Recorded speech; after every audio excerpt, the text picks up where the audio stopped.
Hello everyone, myself Simran Kaur and currently I am CA Intermediate aspirant and I cleared my CA foundation in first attempt in January 2026 with distinction. So in today's video मैं आप लोगों के साथ share करूंगी कि ICI के chapter wise weightage क्या है और हर सब्जेक्ट का वेटेज के हिसाब से जो बेस्ट सीरियल ऑर्डर आप लोगों को फॉलो करना चाहिए ताकि आप मैक्सिमम मार्क्स टारगेट कर पाओ। ये इसलिए ज़रूरी है बिकॉज़ जो स्टूडेंट सीए फाउंडेशन की प्रेपरेशन स्टार्ट कर चुके हैं या करने वाले हैं तो वो एक गलती जो मोस्टली स्टूडेंट्स करते हैं वो है कि वो रैंडम ऑर्डर में पढ़ना स्टार्ट कर देते हैं। कुछ स्टूडेंट्स जो होते हैं वो सिलेबस के सीक्वेंस से चल देते हैं बट कई दूसरे होते हैं जो टफेस्ट चैप्टर्स को पहले स्टार्ट करते हैं और इसका रिज़ल्ट ये होता है कि मोटिवेशन ख़त्म हो जाता है एंड सिलेबस इनकम्प्लीट रह जाता है।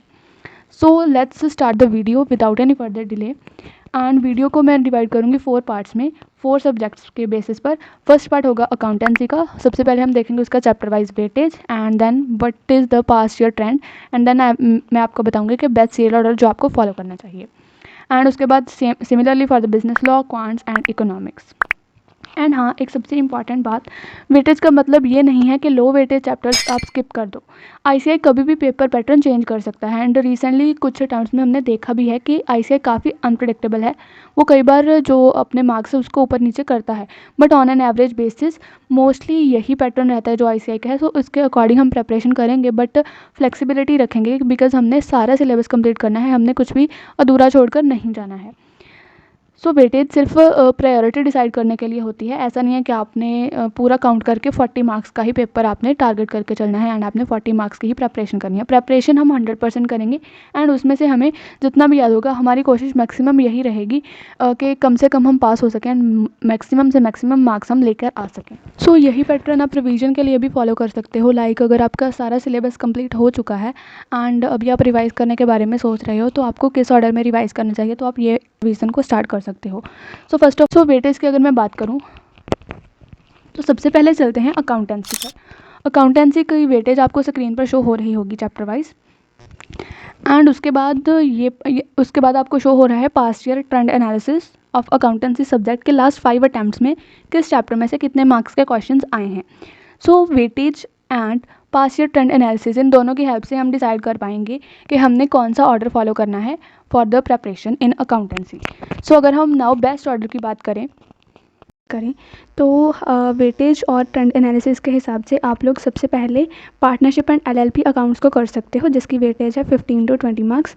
कंपनी अकाउंट्स कर सकते हो उसके बाद में 10 to 15 मार्क्स एंड उसके बाद ये दोनों जो पार्टनरशिप एंड कंपनी अकाउंट्स ये बड़ी बड़ी यूनिट्स आपकी जब कंप्लीट हो जाएंगी उसके बाद आपको फोकस करना है कि आपने जो छोटे छोटे चैप्टर्स हैं लाइक जो कंसिस्टेंटली सभी ईयर्स में आ रहे हैं उनको आप पहले कंप्लीट कर लो ताकि आपके मार्क्स हैं जो वो सिक्योर हो पाएँ। Like depreciation and amortisation chapter 7 to 10 marks almost आता है एंड बैंक रिकन्सिलेशन स्टेटमेंट हर बार आता है 5 to 8 मार्क्स में। रेक्टिफिकेशन ऑफ एरर से भी पक्का क्वेश्चन आता है 5 to 10 मार्क्स का। एंड उसके अलावा bills of exchange and promissory note ये चैप्टर भी काफ़ी इजी है एंड अगर आप इसको एक बार अच्छे से कंसेप्चुअली क्लियर कर लोगे तो आपका आराम से हो जाएगा एंड इसमें से कभी कभार 10 to 15 मार्क्स का क्वेश्चन आ जाता है। एंड अगर आपका ये कंप्लीट हो गया तो फर्स्ट ऑफ ऑल तो 50 to 55 मार्क्स तो आपके अभी तक कंप्लीट हो चुके होंगे।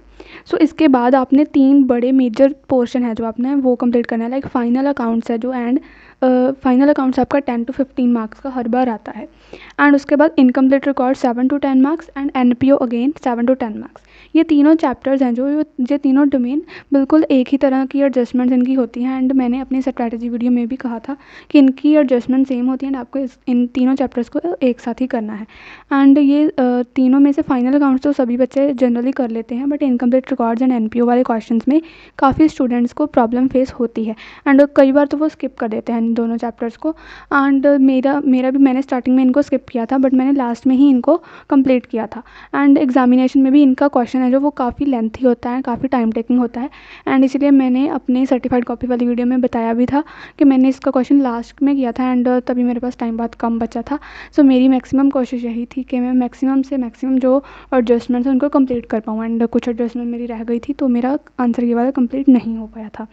सो इन तीनों चैप्टर्स में आपका मेन फोकस होना चाहिए कि आपने स्पीड को मेंटेन करना है, बिकॉज इन तीनों चैप्टर्स की जो आपका न्यूमेरिकल पोर्शन है वो आप तभी कंप्लीट कर सकोगे अगर आप अच्छे से प्रॉपरली एफिशिएंटली टाइम का यूटिलाइजेशन कर रहे हो। एंड इसके बाद आप कर सकते हो इन्वेंट्रीज चैप्टर, जो कि काफ़ी इजी चैप्टर है एंड काफ़ी छोटा सा चैप्टर है, एंड इसमें से ज़्यादा बार क्वेश्चन आता भी नहीं है, मोस्टली 1-2 बार ही क्वेश्चन इसका आया है 5 to 7 मार्क्स का, तो इसको आप कर सकते हो। एंड उसके बाद आप थ्योरेटिकल पोर्शन करोगे, accounting process and theoretical framework.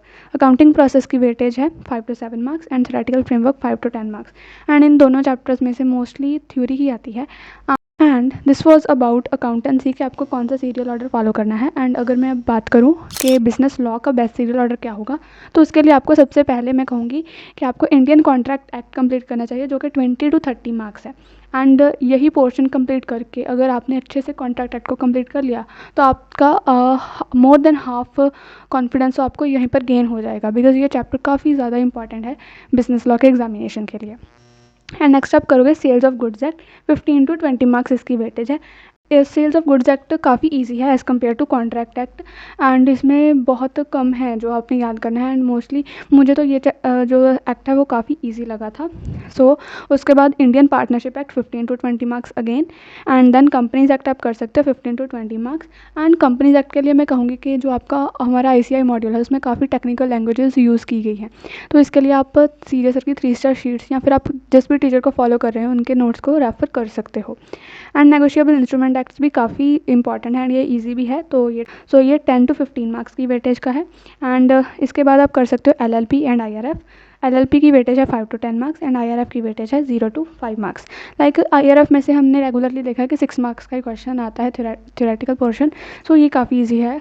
सो इस ऑर्डर में अगर आप करोगे तो आप कर सकते हो। लाइक मोस्टली स्टूडेंट्स का ये क्वेश्चन होता है कि अब हमारे पास 20 to 30 डेज़ ही बचा है, तो हम कॉन्ट्रैक्ट एक्ट को स्किप कर सकते हैं अगर हमने स्टार्ट नहीं किया है।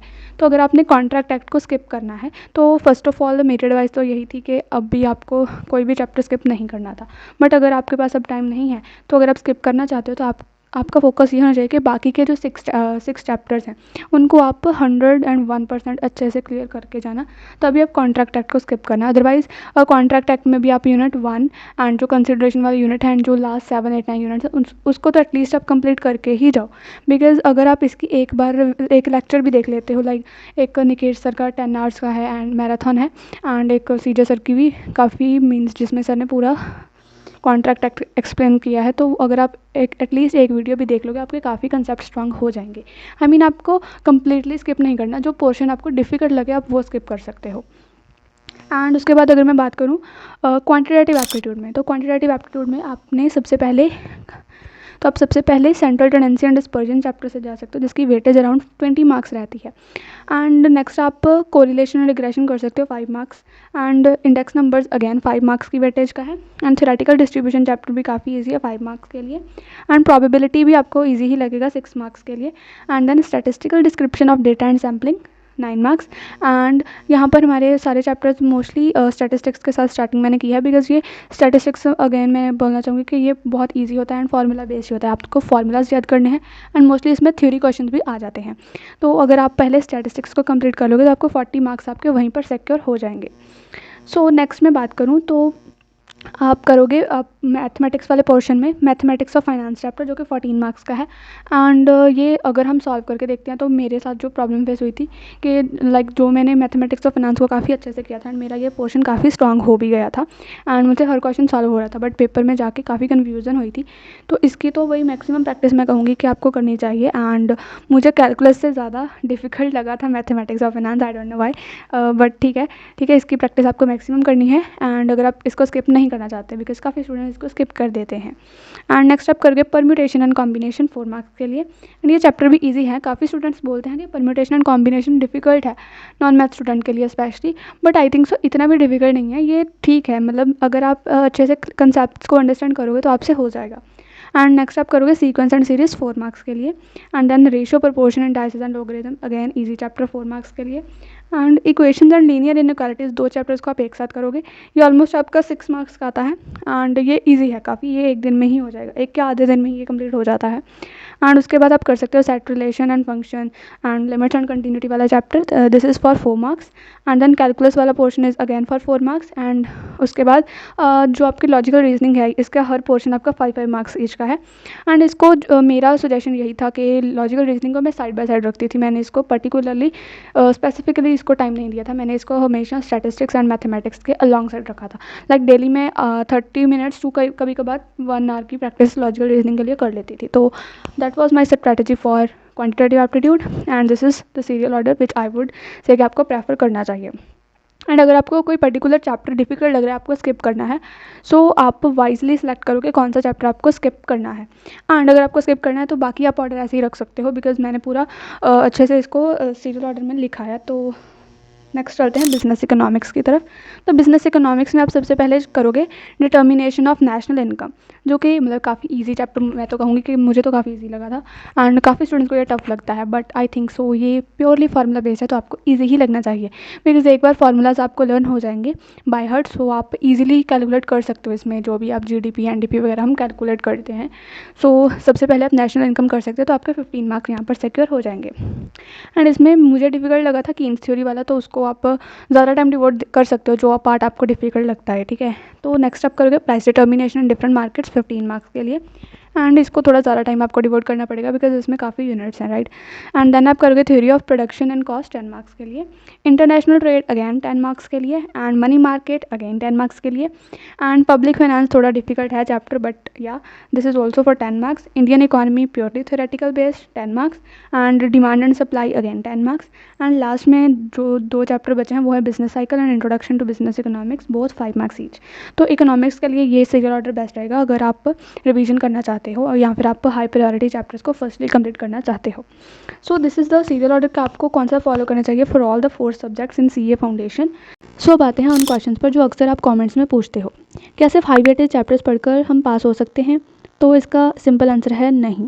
हाई वेटेज चैप्टर सिर्फ प्रायोरिटी डिसाइड करने के लिए होते हैं, लेकिन जो आईसीआई का पेपर है वो अनप्रेडिक्टेबल होता है। सो कंप्लीट सिलेबस हमेशा सेफ रहता है, बिकॉज कहीं भी कभी भी आईसीआई अपना पैटर्न चेंज कर सकता है। नेक्स्ट क्वेश्चन है, क्या चैप्टर वाइज वेटेज हर अटैम्प्ट सेम रहती है? तो इसका आंसर भी सिंपल है एंड वो है नो। वेटेज ट्रेंड सिमिलर हो सकता है, लेकिन एग्जैक्ट मार्क्स हर अटैम्प्ट में चेंज होते रहते हैं, 1-2 मार्क्स हमेशा ऊपर नीचे होते हैं। क्या ICI chapter wise weightage officially release करता है? नो, इसका आंसर भी नो है। एंड ये जो चैप्टर वाइज वेटेज हमने रिलीज़ की है एंड जो काफ़ी टीचर्स करते भी हैं, तो ये previous year question papers, RTPs, MTPs और ट्रेंड्स के एनालिसिस के बेसिस पर होते हैं। नेक्स्ट है, सबसे पहले कौन सा सब्जेक्ट कंप्लीट करना चाहिए? जनरली अगर मैं बात करूँ तो अगर आप अकाउंट्स या लॉ से स्टार्ट कर सकते हो, बिकॉज़ ये दोनों आपको खुद से लिखने होते हैं, बट ये आप अपनी हर एक स्टूडेंट की स्ट्रेंथ और वीकनेस पर भी डिपेंड करता है। हो सकता है किसी स्टूडेंट का अकाउंट स्ट्रेंथ हो, तो ऐसे केस में आपको क्या करना है कि आप अपने वीक सब्जेक्ट्स को ज़्यादा टाइम डिवोट करना है। एंड नेक्स्ट है, अगर सिर्फ 60 डेज बचे हैं तो स्ट्रैटेजी क्या होनी चाहिए? तो आपकी सिंपल स्ट्रैटेजी होनी चाहिए, सबसे पहले आपने हाई वेटेज चैप्टर्स करने हैं, देन आरटीपीज, एमटीपीज एंड पीवाईक्यूज करो।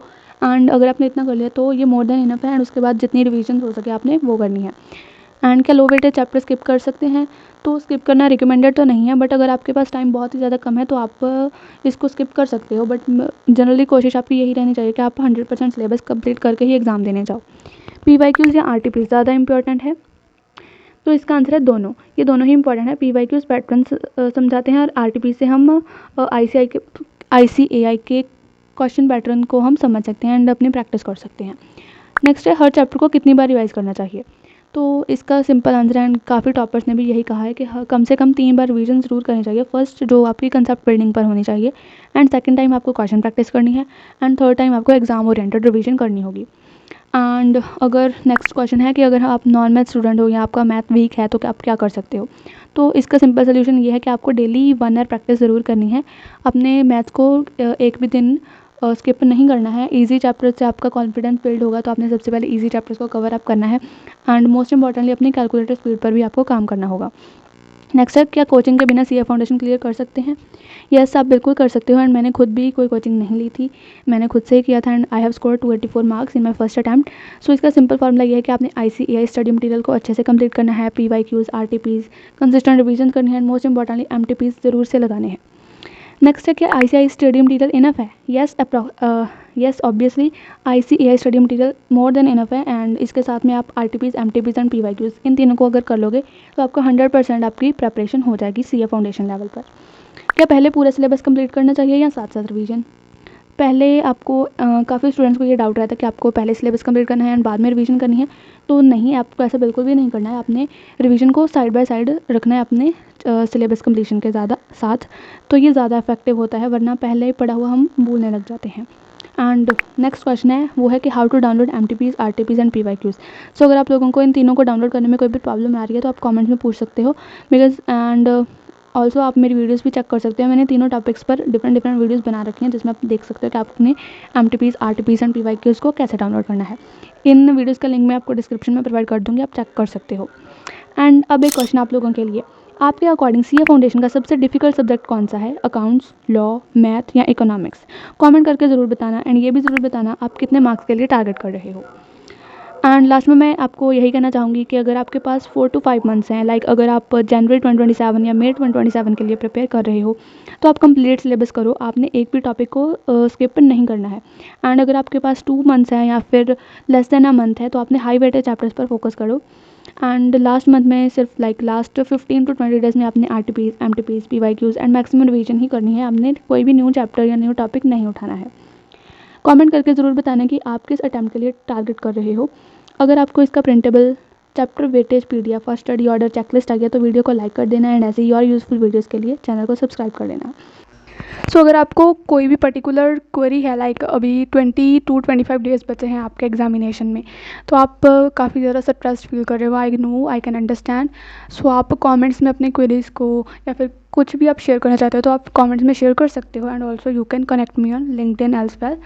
सो that's all for today's video. मिलते हैं नेक्स्ट वीडियो में। Thanks for watching the video. Bye.